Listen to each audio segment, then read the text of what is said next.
हिंसक बवालियों ने अचानक हमला बोला और कुछ ही मिनटों में वहां कोहराम मचा दिया।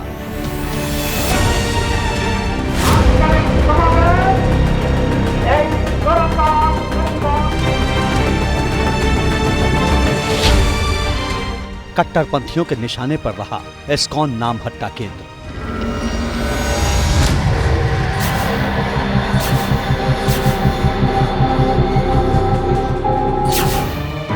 जहां शनिवार तड़के अचानक पहुंचे बवालियों ने जमकर तोड़फोड़ और आगजनी की। मंदिर की छत टीन की थी, जिसे तोड़कर उपद्रवियों ने पेट्रोल और ऑक्टेन से वहां आग लगा दी। इस्कॉन सेंटर में मौजूद श्री लक्ष्मी नारायण की मूर्ति क्षतिग्रस्त हो गई। मंदिर के अंदर मौजूद तमाम चीजें खाक हो गईं।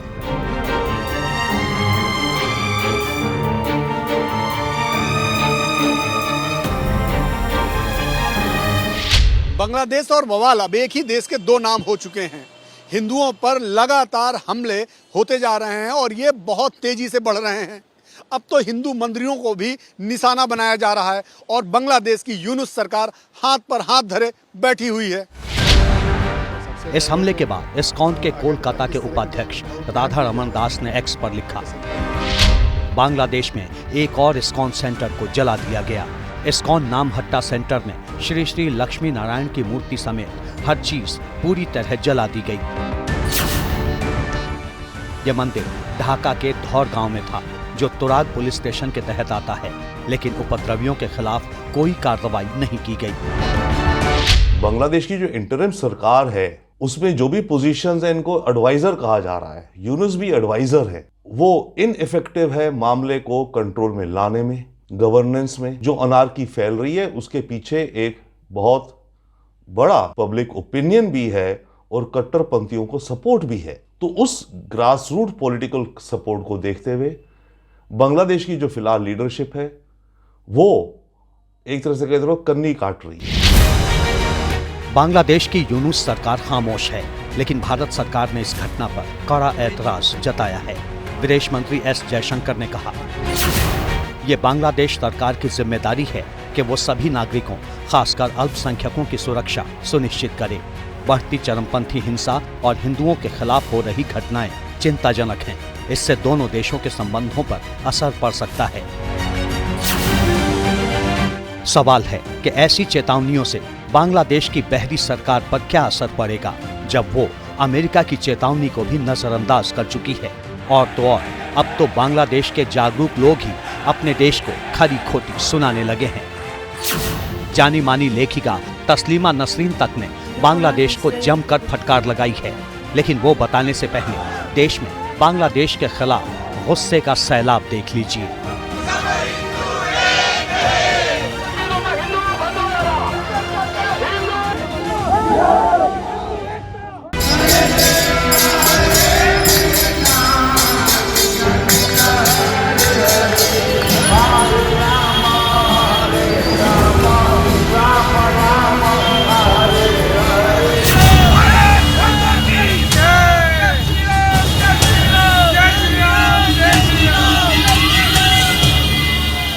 ये मेरठ की तस्वीरें हैं, जहां हिंदू संगठनों की अगुवाई में सैकड़ों लोग सड़कों पर उतरे और बांग्लादेश में हिंदुओं पर लगातार हो रहे हमलों के खिलाफ जमकर अपने गुस्से का इजहार किया।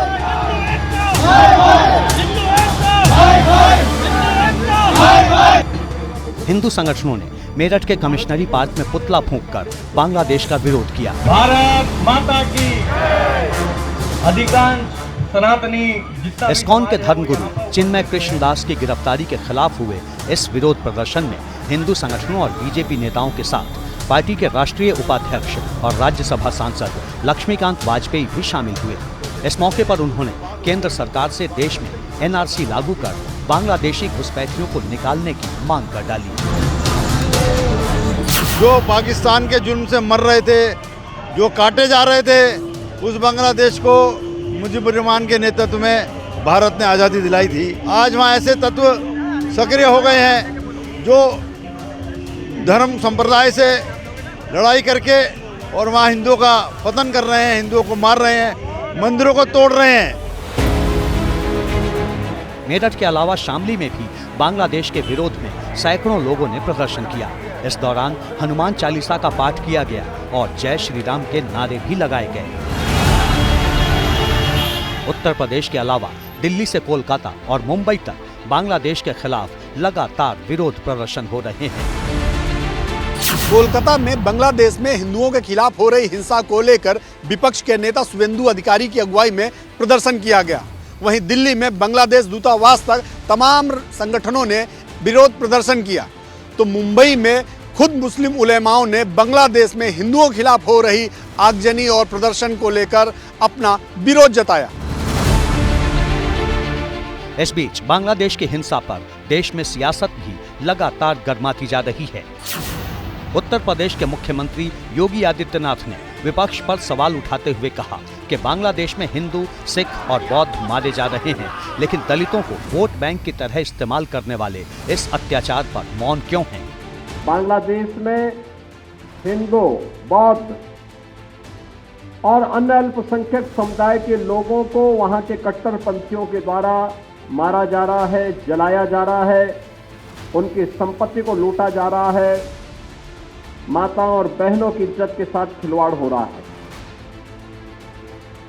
मैं जानना चाहता हूं कि स्थितियां क्यों आई। इससे पहले सीएम योगी ने डीएनए का जिक्र करते हुए कहा था कि 500 साल पहले जो बाबर ने किया वही बांग्लादेश और संभल में आज हो रहा है। तीनों की प्रकृति और डीएनए एक जैसे हैं। दुश्मन बगल के देश में किस प्रकार का कृत्य कर रहे हैं, याद रखना। किसी को अगर गलतफहमी हो, 500 वर्ष पहले बाबर के एक सिपह सालार ने जो अयोध्या में किया था, जो काम संभल में किया था, और जो काम आज बांग्लादेश के अंदर हो रहा है, तीनों की प्रकृति, तीनों का डीएनए एक जैसा है। गलतफहमी में मत रहना। योगी आदित्यनाथ के बयान पर समाजवादी पार्टी समेत विपक्ष ने पलटवार किया था। उसके बाद बीएसपी सुप्रीमो मायावती ने भी बांग्लादेश में दलितों पर हो रहे अत्याचार को लेकर कांग्रेस की चुप्पी पर सवाल उठा दिए। पड़ोसी देश बांग्लादेश में हिंदू जो बड़ी संख्या में जुर्म जाति के वहाँ शिकार हो रहे हैं, उसमें अधिकांश संख्या उन दलितों की है, कमज़ोर तबके के लोगों की है, खासकर दलितों की है। और अब जब वहाँ इनका शोषण हो रहा है तो विपक्ष की ये मुख्य पार्टी इस पर चुप है, कांग्रेस पार्टी चुप है। और अब वह केवल मुस्लिम वोट के लिए संभल चिल्ला रही है। देश में हो रही इस सियासत के बीच बांग्लादेश की हालत बद से बदतर होती जा रही है। इस साल अगस्त में शेख हसीना सरकार के तख्ता पलट के बाद से बांग्लादेश में हिंदुओं के खिलाफ हिंसा का दौर लगातार तेज हुआ है। 52 जिलों में हिंदुओं को टारगेट किया गया। हिंदुओं पर हमले की 205 से ज्यादा घटनाएं हुई। 27 जिलों में हिंदुओं की दुकानों और मंदिरों को निशाना बनाया गया, जबकि 20 से ज्यादा मंदिर तोड़े गए। ये तो सिर्फ किस्सा भर है। जिस मुल्क को तामीर करने के लिए लाखों हिंदुस्तानियों ने अपना खून बहाया, जिस बांग्लादेश को पाकिस्तान के पापियों से आजाद करवाया, मुजीब का वही मुल्क अब हिंदुओं के लिए पाकिस्तान से भी ज्यादा खतरनाक बन चुका है।